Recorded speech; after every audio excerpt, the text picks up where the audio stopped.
So without further ado, I wanted to turn it over to my colleague, Steve Romero. He's been a safety and health expert with the United Auto Workers Union. They have been actually grantees of NIEHS for the last 20 years. To me, Steve has become an incredible advocate for this issue.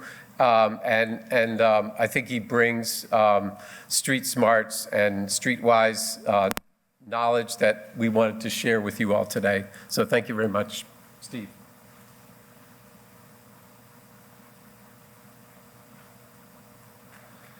Good afternoon, everybody.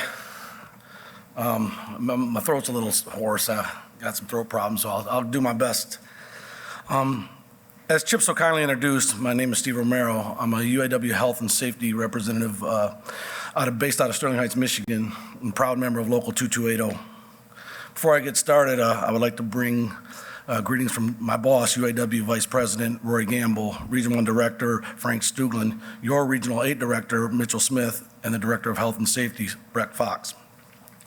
What crazy times we're living in. Never in a million years would I have thought my life's journey would lead me into a room with you fine people. So thank you very much for having me. I want to tell you how I became involved in the fight against the opioid epidemic. Before I was lucky enough to meet Chip and his team, my family suffered the tragic loss of my brother. That's him. Jeff was an all-American guy, good-looking, kind, playing sports, and was college educated. He was the calm in everyone's storm and would give you his last dollar even if you wanted it. A testimony to how incredible my brother was is over the 500 people that attended his funeral, and most of them he haven't seen in 30 years. He really was one of the good guys. I am positive you would have fallen in love with him too. My brother became dependent on opioids after years of damage his body suffered by playing sports and working on the shop floor. After countless sports injuries, one that required a nasty shoulder surgery, Jeff was hired by Ford Motor Company in 1999. If we fast forward 5 years, add any physical demands of manufacturing plants, and a doctor's visit was inevitable. My brother went to the doctors only to be told that pain management was his only treatment option. This went on month after month, year after year. That was until one day he walked into the doctor's office and was told, "Sorry, we can't give you any more pain meds. They're too difficult to give out." As he leaves the doctor's office wondering how he'll deal with the pain, it wasn't long before he went to the streets for his medicine. At first he bought NIEHSCs just as he was prescribed. Then he bought 120, then 200, so on and so on. At the peak of his dependency, Jeff was taking 20 to 30 oxys a day, over 10 times the prescribed daily dose. How is that sustainable? It wasn't. After half a dozen years or so, and after being placed on OxyContin as the only treatment for his pain, I found my brother, the one that made me cool, dead in his bed at the young age of 48. As you can imagine, my family was devastated, destroyed, some would say. His parents lost their son, his siblings lost a brother, his daughter lost a father, and the UAW and Ford lost a dependable worker. All because we failed to understand the dangerous game of opioid pain management. So after reeling from our grief, my sister Tracy, who was the director of organizing for the United Auto Workers, met Jonathan Rosen at a special bargaining convention in Las Vegas. She was taken back by what she had learned during Jonathan's presentation. And it wasn't long after they had met that Jonathan had suggested that we share our story to the delegation of UAW workers at the Health and Safety Conference in Black Lake. I don't know why I agreed to do this. I have never spoken about my brother's dependency on opioids before, let alone publicly announce it to the brothers and sisters of our union, but that's what we did. I cannot begin to tell you how important that decision was for me. It allowed us to talk to 250 people about the dangers of opioids and the many triggers for their use. The information I received from the workshop that Chip and his team put together was a game changer for me. My vision started to clear and the fog of grief started to lift. Add that to being able to speak directly to my union brothers and sisters, and I know we had to do something. It was time for me to understand why so many people in our plants are facing this crisis. So after digging into it, I found out that a large portion of opioid-dependent workers have a direct correlation between workplace injury and opioid dependency. Whether it be from a single event injury or accumulated wear and tear, We have brothers and sisters in our plants who are becoming dependent on opioids because they got hurt at work. I know there isn't anything I can do to bring back my brother or the hundreds of thousands of other precious souls that have suffered and have lost their battle to opioid dependency, but I can try to do something to help prevent others from suffering the same fate. Even if it involves standing up in front of a group of strangers, sharing a very personal story. And trust me, being this is the third time I've done this, I'm as nervous as a cat on a porch full of rocking chairs. I could sit here all day telling you how incredible my brother was, how he was a giant of a man, even though he stood 5'6" and weighed 132 pounds. I could tell you how he became and remained a father to a child that wasn't biologically his. I could tell you how incredibly inclusive he was of other races, religions, political parties, or who someone decided to marry. I could tell you how this planet is worse off without him. But this issue just didn't happen to my brother. This epidemic has killed hundreds of thousands of someone's brothers and sisters. No one is immune. This epidemic is in the classroom, the operating room, the boardroom, and it might be a good bet, it could be in this room too. The time for shame and ostracization is over. If we as a nation are going to survive, then removing the stigma that is unjustly attached to those suffering an opioid use disorder must be eliminated. We must use education, compassion as our leading thoughts. History has proven time and time again in this country that if we educate the masses, then ignorance will not prevail. But me alone standing up and demanding the end of this epidemic is one thing. The real power is in numbers. It's time to treat those affected by this epidemic the same way we would treat other epidemics this world has faced, with compassion, education, treatment accessibility, and financial resource. I'm not an expert. I certainly don't have all the answers, but I have met some incredible people that do. Take New York State Ombudsman Project Director Stephanie Campbell, for instance. Stephanie's dedication, knowledge, compassion, and drive for the need for opioid use recovery treatment accessibility is beyond inspiring. She defines the meaning of a recovery warrior. The work she does for the state of New York has undoubtedly saved lives. Your very own Chip Hughes, the deep passion and knowledge that he has for how important training, education, and overall wellness is to the viability of humanity is award-winning, to say the least. The work he and his team do saves lives. Raj Mehta, the rock and roll recovery warrior, as I like to call him. His style is raw, unadulterated, deliverer of hope, which seems to resonate with the youth of Southeast Michigan. He too is saving lives. Jonathan Rosen, if you've never met Jonathan, you're missing out. Jonathan may very well be the kindest person on the planet.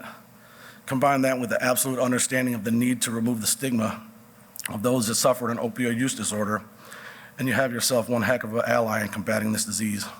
Yeah, he saves lives too.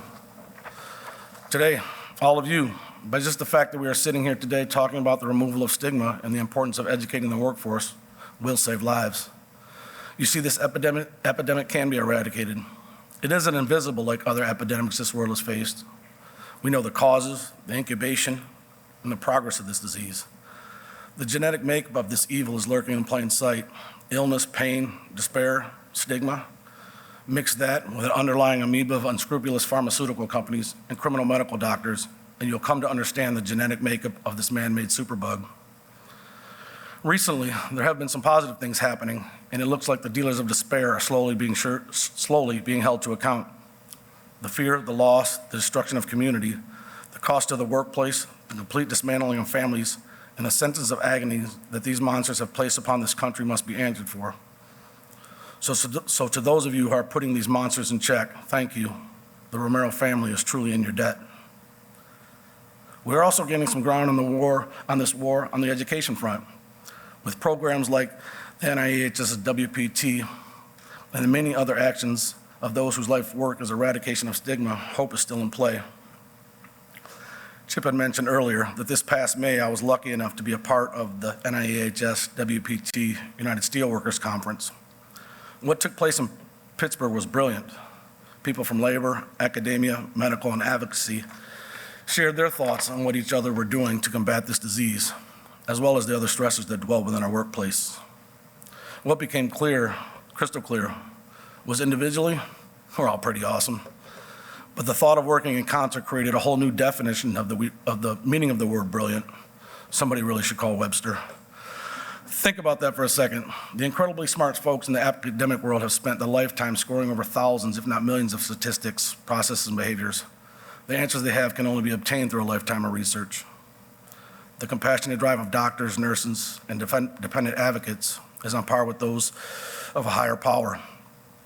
The experience they have on the front lines of this national epidemic is paramount to stopping this disease. Combine that with their understanding for long-term treatment, and you have yourself some real saints. Labor unions. We have always been boots on the ground advocacy muscle. Their determination for the betterment of the entire human race is beyond reproach. Mix all those disciplines together, and what you have is an intelligent, compassionate, boots on the ground army of recovery warriors. The conference in Pittsburgh was amazing and still bearing fruit today.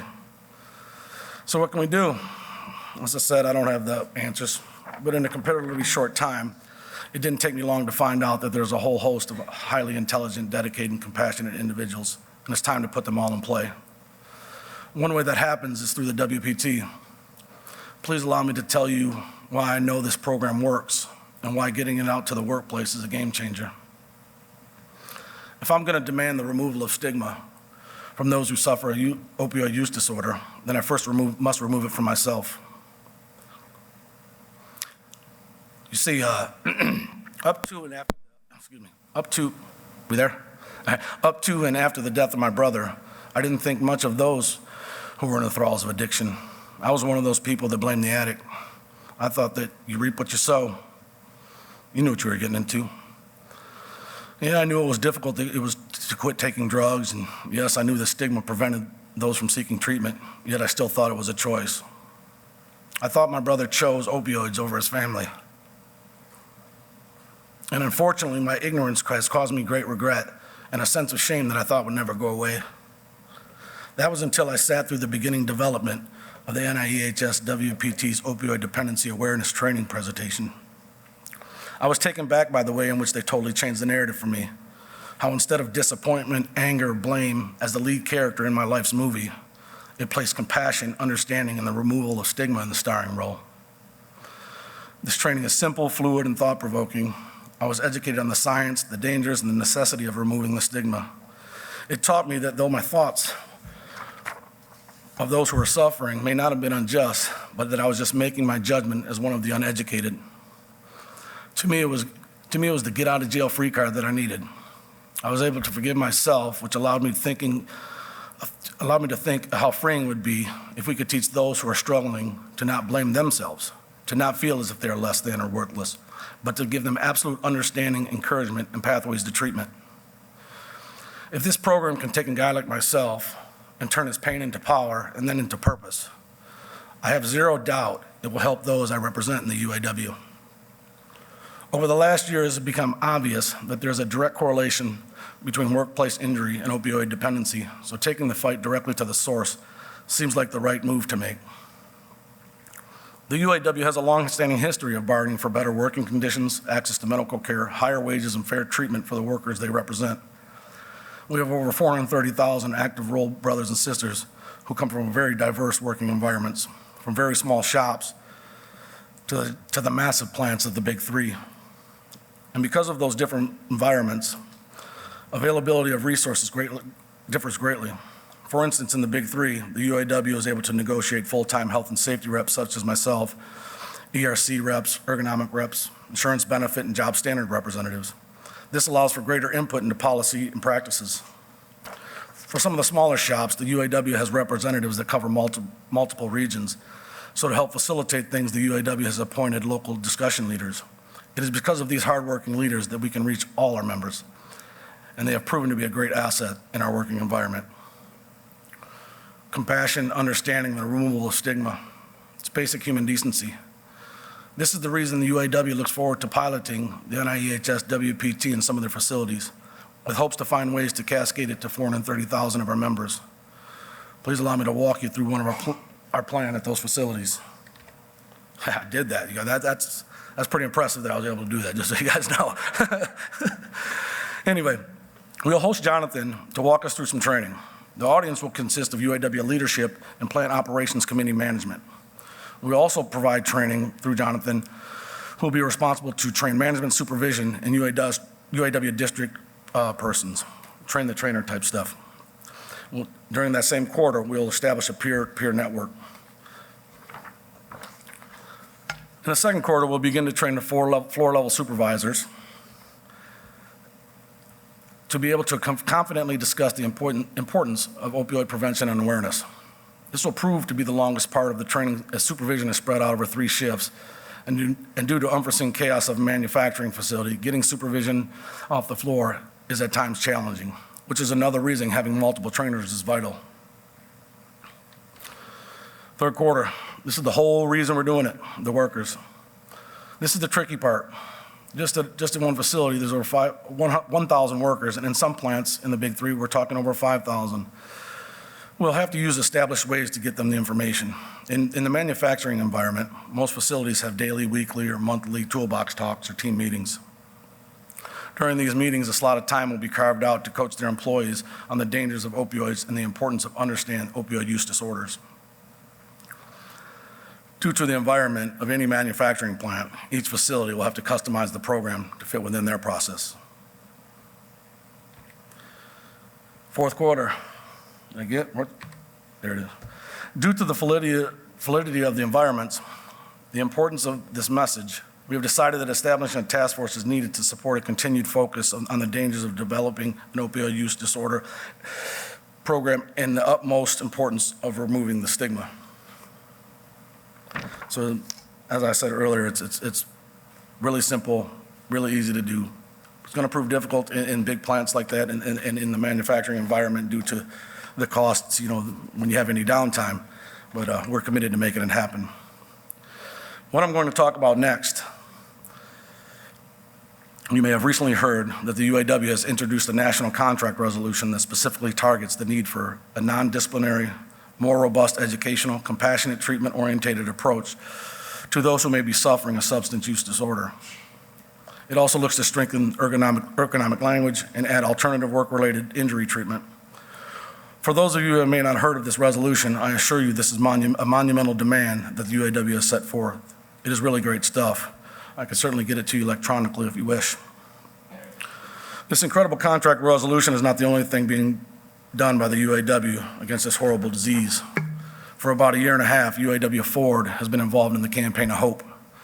Not only does this program help teach its leaders the pitfalls of opioid dependency, it also teaches them on administering Narcan and other life-saving techniques. Think about that for a second. We have to teach people to use Narcan. We'd have never thought of that. It also teaches them, but the UAW knows there's much more work to be done. The contract resolution and the Campaign of Hope, the WBT, are just a few ways the UAW is taking on this fight. There are many UAW locals who have established programs that help their local union brothers and sisters who may be struggling with dependency. It's safe to say this epidemic has spread in every plant, in every state, so it's all hands on deck. Locally, my chairman and HR manager are in support of not only bringing the WBT opioid training into our facility, but to initiate the peer group program that we were talking about earlier. This peer program will be staffed by vetted recovering opioid dependent brothers and sisters who are willing to help those who are struggling themselves navigate the current system and offer support to those in need. We understanding that those suffering may not feel comfortable coming forward to a member of management or even us in the union due to the stigma that is unjustly attached to those suffering opioid dependency. Other industries have done the same, something very similar with great success. Something that's going to happen in my hometown. I also have a commitment from Region 1 Director Frank Stuglin to offer services and support to the families of Region 1. Unfortunately, Southeast Michigan has been hit pretty hard with this epidemic, forcing many recovery organizations to emerge. With that being said, we have access to a multitude of programs who are willing to work with us in providing family support. Frank feels, and I absolutely agree, that if we can offer support and education to the families of our members, then the members who may be suffering opioid dependency will be better supported in their recovery, as well as a place for the family to come to find reassurance that they're not in this fight alone. The UAW knows the cost of doing nothing. We have members who have lost their jobs, their homes, their families, and lives because of this epidemic. We have all seen the destruction opioid dependency can have on the worker, and families. And truthfully, our nation's competitive engine, the American worker, will struggle to survive if this cycle is allowed to continue. Collectively, the working men and women of this country can change the narrative We can remove the stigma. We can negotiate contracts that offer protection to those struggling with this dependency. We are aware this fight won't be easy, and victory will not be secured tomorrow. We are fighting against a horrible disease and the almighty dollar. But we have changed the future before. The unions of this country have fought and won before, something we know how to do. But make no mistake, we cannot do this alone. We need those in academia, medical, science, advocacy, and law to work with us in combating this disease. As I said a little bit earlier, it's all hands on deck. I recently heard someone say this epidemic will run its course, like it somehow will just go away. Well, I must vehemently disagree. This isn't a disease that will die out because of quarantine or a vaccination that is readily available. This disease is being fueled by pain, despair, lack of education, injury, stress, and a giant bankroll. It's going to take changing the narrative to put an end to this epidemic. Its ugliness has left a mark on society as a whole. Families have been changed forever. Forever. Forever changed. There's no healing. There's no getting better with time. Once you have been affected by this man-made disease, the best you can hope for is that life grows around your grief, and you can turn your pain into power and then into purpose. But make no mistake, the scars may not be visible, but they run extremely deep. Many things are at play, and situations are at times fluid, but there is one constant. Opioids are scary, scary dangerous. Take them for too long and you become dependent. Take them for longer and you die. Workplace injury and workplace stresses may very well be one of the vital organs that make this monster tick. But with real action, real sustainable solutions, the number of those who become or have become dependent will drop dramatically. Like I said earlier, I'm no expert, but I am a guy who has seen firsthand the absolute devastating effects opioid dependency has had on the families, the worker, and the workplace. I thank you very much for your time today. It really means a lot. And if you take anything from what I said, remember, we must remove the unjust stigma that is placed upon those who suffer opioid dependency. Thank you. And I gotta say it, solidarity forever.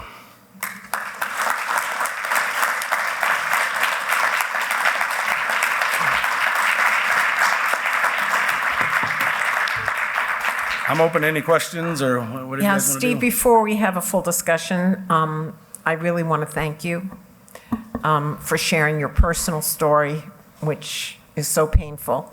Thank you. For opening all our eyes and for being willing to have a discussion with council. Sure. Thanks very much. Reach one, teach one, right? Well, I think you may have taught many today. I hope so. Thank you. So we're open for some discussion.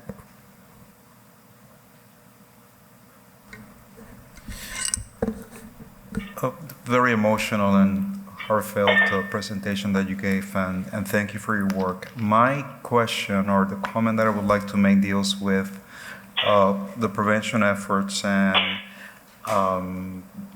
specifically talking about antidote. You know, we know that the auto-injector is $4,000+ as opposed to a single dose of naloxone rather, that should be what, $20-$30 so when you do the outreach and the education, can you talk to us a little bit about the cost associated with, you know, saving lives, auto workers and in the workplace, and the dichotomy in price in terms of, you know, treating a patient that has OD with an opioid, and what are your thoughts in there, and what is it that we're not doing that we should do? Well, I wish I was more educated on that. The cost, I mean, we know the ultimate cost, right? And that's kind of where, you know, the UAW is coming from. The dollar is the dollar, but with higher or better or stronger ergonomics, right, and better jobs and making it easier, we will lessen the chances that we're going to need them. And ultimately, prevention is that's the key. If you don't have to get to the doctors in the first place, those numbers are going to drop. Absolutely, right? As far as the cost of medicines, Chip may be better. You know, maybe he might be able to answer that better than me. But I do know, I want to say that I think it was the cost of just the workers and opioid dependency. I think it was like $11 billion. It was something astronomical. And then you have those that, you know, the manufacturing itself and what it does to the plants themselves. So if you have some, for instance, if you have somebody coming in that and when you noticed, I heard that my brother was a dependable worker. He never missed a day of work. How is that even possible? But with stigma in a lot of employers, if you come in or you take a urine test and this and that, and they find it, you're fired. So they just lost their dependable worker that for 7 years was in the exact same capacity he was the day you fired him. So is it a moral thing? What's really the problem? Yet, if I get hurt at work, I go to the doctor gives me opioids, and as long as the doctor says I can work, the companies will let me work. So it doesn't compute for us that because somebody has a dependency problem, an issue, to where they're getting it from wherever they're getting it from. The opioid, right? I mean, you're either hired or you're not when it comes down to that. And if it's okay for them to work because, oh, well, my doctor said, you know, the doctor said so, it seems almost discriminatory to me. So this is a huge issue, especially in manufacturing, because, you know, every minute is a lot of money, especially in the auto industry, a lot of money. So the cost, I think the cost is, I don't even know if you can take it into account, because at the end of the day, if this continues and the work is still hard and we're still hurting people, and as the workforce gets older, more and more opioids are going to be given, more and more people are going to be dependent. So best I can answer. I wish I had more for you on that, but Chip might, though. I would hit him up. No, I mean, the scary thing about it is about 10% of all the people. Chip, you need a mic. Okay. No, of all the people who are suffering from opioid use disorder, about 10 to 15% ever get any treatment. So, I mean, our feeling is if we could even move that up to like 20%, Sure. 1 out of 5 to get treatment. Be great. Yeah, it's a long way to go. Yeah. You notice I talked about removal of stigma a lot, and that's the key. I mean, especially at least in our workforce. I mean, we're all tough blue-collar guys. You know, nobody wants to admit we got a problem because we're worried about what somebody might think. I mean, we kind of, you know, this country did it before, right? I mean, with a lot of situations, I mean, TB and HIV, I mean, once we remove that stigma, you know, you smart guys came up with cures, you know, and acceptability, and it's okay, I can, you know, guess what, I can sit next to you at dinner, we can share a plate.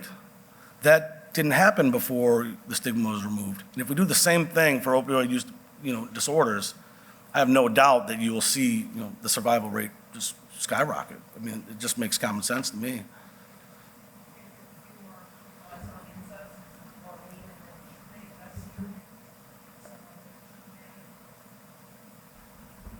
So I have a quick question. So part of this is prevention of injury. So that will to me is probably as important as the second half of getting treatment programs. So for that reason, are there changes right now in the country in terms of like OSHA standards, workers' compensations, records, and all those that can be upfront being progressive, and also like breakdown of like you mentioned ergonomic, but there are additional things, repeated actions, and lightening and basically the work environment. You know, in the big three, and that's where I'm on a Ford Motor Company, and I can tell you from my experience, the UAW Ford Health and Safety Department, ergonomics, all that, is fascinating. It is a constant, you know, look to see how we can make it better. You would think when a lot of people who are not involved in you know, with unions and car companies, you think it's a battle all day long. And in UAW Ford Health and Safety, it is exactly not a battle. I mean, sure, we're in contract talks, and it's all, you know, all that stuff is their problem, right? But at the end of the day, there are a lot of people that are focusing on ergonomics, you know, rest, design. I mean, it used to be where you just got the job and get the biggest guy, put him on there. Now we actually go to the manufacturers, go to the design stage. This is the workers on the floor, go to the design stage and come up with ways that they think that, hey, I can do this a little easier. Because one thing we learned is you put somebody on a job, they will find the best way to do it, right? Sometimes it's not the safest, so we have to address that, right? But a lot of times, especially we're finding as our workforce gets a little older, we're getting a little smarter, and so we're sorting it out. So though we have a long way to go, and I think just the jobs that we do, though we'll strive always to make it, easier on the body, I don't know if we'll ever be able to remove it all without giving up our jobs. It is inherently rough on the body, and we stand 8, 12 hours a day on concrete. We're climbing underneath cars, and we're just, an ergonomist has a field day, on those jobs. But yeah, we're comfortable. Now the other jobs in the tier 2, tier 1 and tier 2 plants that don't have the resources that, UAW Ford has and General Motors and Chrysler, I believe that they struggle a lot more. So it may be a battle, because it could be the difference, if you're talking, it's nothing for a Ford Motor Company to buy, a contraption for, $500,000. But if you do it to a small shop, that could shut them down. Well, I actually very concerned about the third shift workers, because they are not regulated. They have they are the youngest workers, in terms of seniorities, and they don't enjoy in a way of the kind of regulations that you're getting on the first shift and second shift. And also they're working on the opposite side of the circadian rhythm. The clock is on the wrong side, right? I spent almost 20 years on that. I was that third shift guy, 20 years. And you're right, there's not as much support and resources as in first and second, right? But once again, in the big three, and the UAW has negotiated a lot, people to be in place, we're not as bad as it is in some of the, the tier 1 and tier 2 shops. It's a dangerous place to work if you don't have the people in place to help make it not dangerous. So your concerns are valid for sure, absolutely, especially on the off shifts and shift work and different. We have different shift patterns, where we're working, 3 days, 12 hours, and we're off 2 days, and then you go to days and work that. So yeah, there's quite a bit. Maureen? Thank you for making it real, not only for us, but for the world. It's one thing to educate, it's another thing to engage. So how is your program truly engaging the workers so that it's their program, not your program only bringing it in? Well, what we're hoping, right? This is all, whenever you deal, at least what I'm finding out, I'm fairly new to this journey. My brother passed away 18 months ago. So I'm new to this and learning fast, right? What we're finding out, at least what I'm finding out is if you make it, about, okay, this is what I need you to do, this, and this, you're not gonna get pushback. But what we're finding out with this problem, they know somebody. They have been affected by this disease already, whether it be their sister, their mother, brother, their uncle, or their neighbor. They can relate. Now, they may relate, well, too bad, that was on him. They may relate that way. I did it first. But as you talk about it, and as you bring, common sense, as you bring the science, it's hard to argue with facts. Some people do lately in this country, but it's hard to argue with facts, right? But that's all we can do is give it to them and reinforce it. And what I think is going to make a difference here is, especially with our workers, I can speak from a union standpoint, is they trust in us, right? And we have built rapport. A lot of, especially in the plants, have been on that plant level, because this will be done at the plant level, right? A lot of the representatives have been in that plant, have represented these people for 2, 3 terms, which could be 9, 10, 12 years. They know these people. They know their families. They can relate. I feel very confident that we'll be able to touch a large majority of people. We're going to have those that are just like, too bad, so sad. But I don't believe that that's anywhere close to 10% of the people that are going, I don't believe it. Just because we've talked about it, people want to know, especially when you sit there and you realize that the exposure to fentanyl could happen on a grocery cart at the grocery store. Scary stuff. So that's why I just believe it is with us being a part of it the way we are. I think that's going to be the missing link, right? I mean, I just believe so. Maybe it's our, UAW confidence, but it's kind of how we are, right? Steve, Rick? Yeah, just a quick question for you. So as you're going out and giving these lectures and making people increasingly aware of the danger of opioids, are you seeing on the ground an increasing awareness of the alternative strategies for pain management, both on the part of workers who suffer pain and on the part of physicians who previously found the easy way out to just prescribe opioids rather than prescribing alternative means of pain management? In my very limited capacity, I'm finding that what I see now in some doctors, and that's just from talking to my workers on the floor, is that I think the doctors now are in the scared stage, right? That I don't want to prescribe them. And listen, I'm making it very clear. If people need them, they need them, period. I'm not any way advocating that we need to, abolish these things from the face of the planet. But I think, just like a lot of things we do, it's a knee-jerk reaction. And I think that's what we're seeing now. I think, that the doctors and nurses, they didn't just become doctors and nurses for the paycheck. They're compassionate human beings, right? They want to help people. So I think after the initial scare of, man, I might lose my license, or it's going to fine me, or am I going to go to jail, they will start to use these alternative ways. I believe so. I mean, I believe there's some laws being passed. I know in the state of Michigan, we have one, I think, taking place the first of the year, that where when you go to the hospital, you will be offered alternative treatment, like, massages, chiropractic care, and stuff like that. And you can deny your opioids. And then at any time when you feel that that's not working, you can ask for the prescription.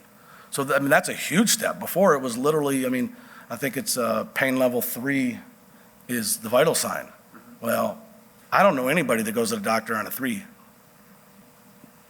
It's definitely always more than that. So I think it was habit. I think it's, hey, man, this person's hurting. Let me do it. In some cases, I think some people made some very, very bad moves. But I'm hopeful. I'm hopeful to see the change. With some laws and giving those doctors that really mean well protection, I think we will. I think enough people have been exposed to this that they want to make a difference, and they want it to stop. I was on the streets till 2 o'clock in the morning last night, right here in this beautiful city, by the way. I love it. I love this state. I already told Chip, I make a room, I spent a lot of time with those that are struggling on the streets last night, till about 2 a.m. There's a problem here. People working to work every day see it. Thank you, Steve. Lynn? I also want to really thank you for everything that you have shared with us today. I am sitting here feeling that I should have known before walking into this room that this is, of course, a problem that is particularly affecting people who work and, who do physical work that causes injuries. Just as, in my community, we see it in student athletes and, people who also wind up, with medical care that isn't delivered in a way that's appropriate in terms of the pain management.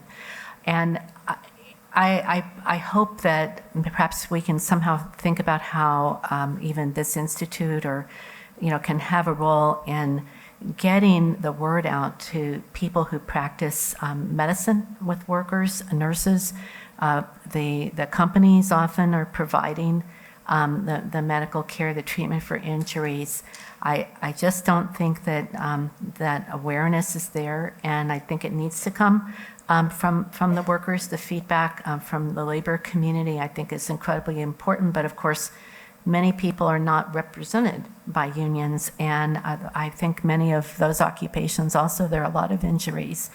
So I think that this is incredibly educational for me personally to hear this. The other thing that has occurred to me here is that when we saw the stigma around HIV/AIDS breaking down, it didn't break down because everybody else in society said, oh, I'm no longer going to discriminate. It was because people who had AIDS stood up and started talking about it and started demanding better therapy, better treatment. And I applaud the union, for speaking out on behalf of people who are addicted, who are members of your union. And I think that's so important to put the face of your members on this epidemic and for people to not be ashamed of having an addiction.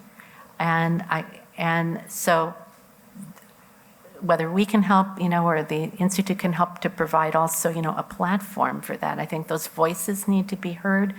I think that NIEHSC, FDA, the medical profession, nursing profession, we all need to hear those voices, and that's critical. And because without that, we are going to continue to have the policies. And the last point I wanted to make, which again is something I really hadn't thought about enough, but all of the mandatory workplace drug testing and how that is actually contributing to stigma and also making people's lives a lot worse, people who are perfectly capable of continuing to work, being unable to work because of drug testing. Why I never thought of that, I don't know, but thank you, for getting that message across here, because I think that that's an extremely important public policy issue that needs to be taken forward. It is just a wrong that's being done. Just because someone is an addict does not mean that they can't do their job. So I thank you very much. Thank you. It's my new best friend, everybody. Gary, do you want to see your Thank hand? you.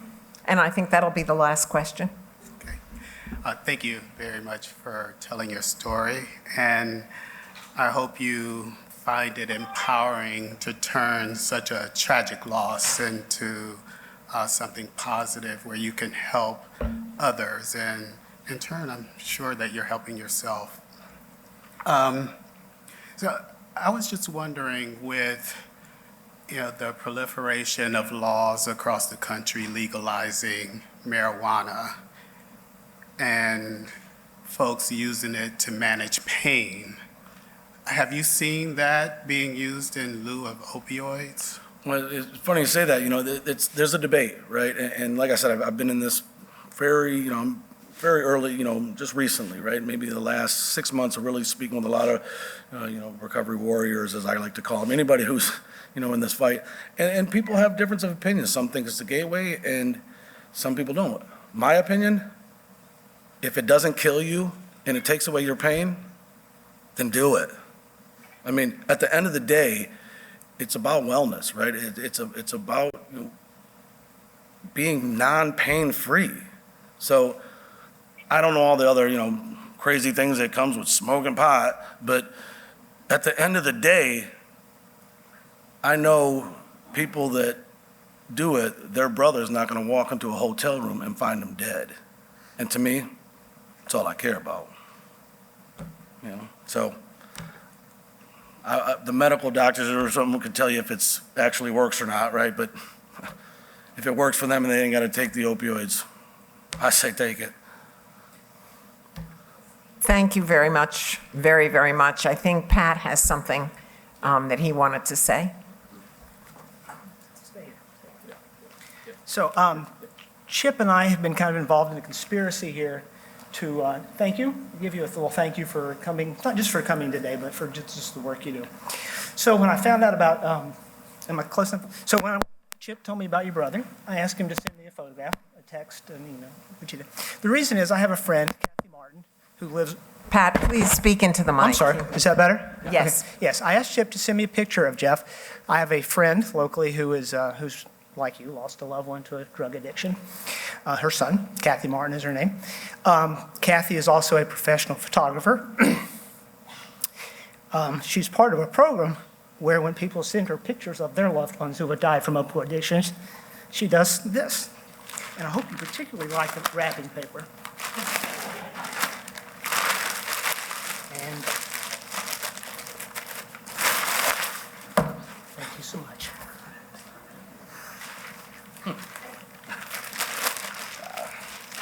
Thank you.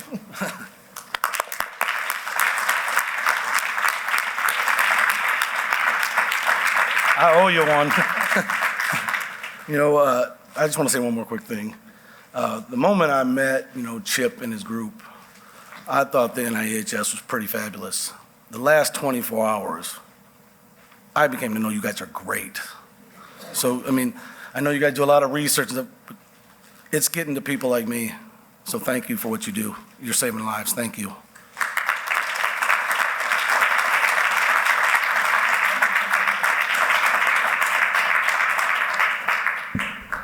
Okay. Well, thank you very much. And now we're going to move on to another concept